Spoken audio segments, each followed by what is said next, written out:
Hello everyone, today we are doing laws of sets. Laws of sets, we have root of a divided by b is equals to root of a divided by root of b.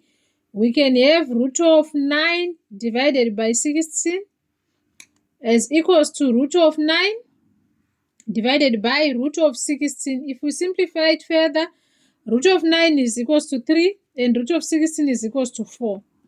Okay, let's move on. We want to simplify sets. You want to simplify sets today by factorization. Let's say we have root of 72. Root of 72. We want to write root of 72 as a product of two numbers. We want two numbers that if we multiply them, they can give us 72. We can have 1 times 72. We can have 2 times 36. Yeah, these two numbers. But from these two numbers, we need one of them to have an exact square root. In this case, 36 has an exact square root, which is 6. But the first one, 1 and 72, we can't use them because we will just go back to this one. So we are going to use 2 times 36. So it will be equal to root of 2 times 36. Root of 2 times 36. Let me rub here. So using these laws of indices, this one here,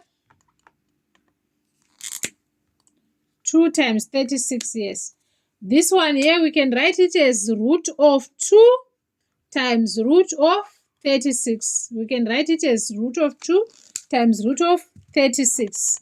If we simplify it further, root of 2, we don't have an exact value, so we are going to leave it like that.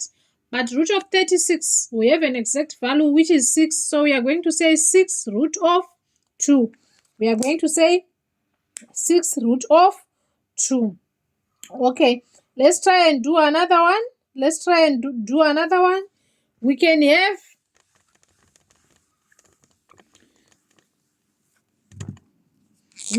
50.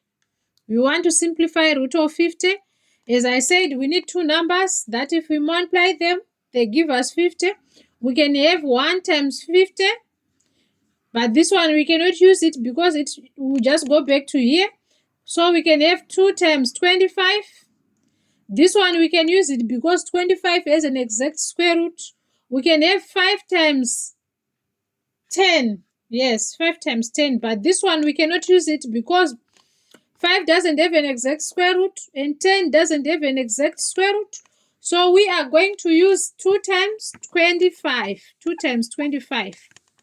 So we are going to say root of 50 is equals to root of 2 times 25. If we simplify it further, it will be root of 2 times root of 25 using the laws of sets. Root of 25, that's 5. So we are going to write it as 5 root of 2. 5 root of 2. Let's try and do another one. Let's try and do another one.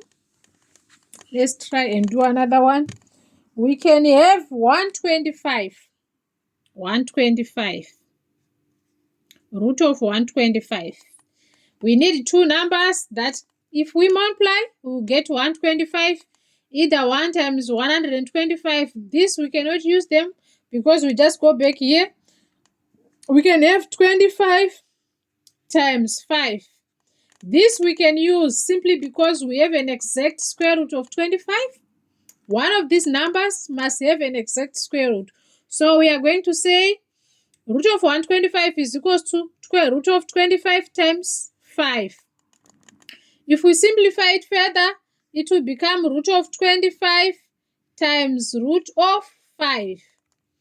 Root of 25, that's 5, so it will be 5 root of 5. It will be 5 root of 5. Let's try and have another one, a last one, so that we can see clearly how this thing is done. We can have 20 root of 20. We need two numbers. We can have 1 times 20, but we cannot use it because we simply go back here.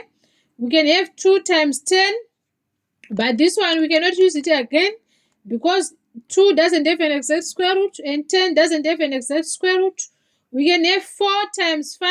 Yeah, this one we can use it because 4 has an exact square root. Although 5 doesn't have, but we need only one of these two numbers must have an exact square root. So it will be root of 4 times root of 5. 4 times 5. Root of 4 times 5, which is 20. If we separate it now, it will be root of 4 times root of 5. If we simplify it further, root of 4, that's 2, and then root of 5.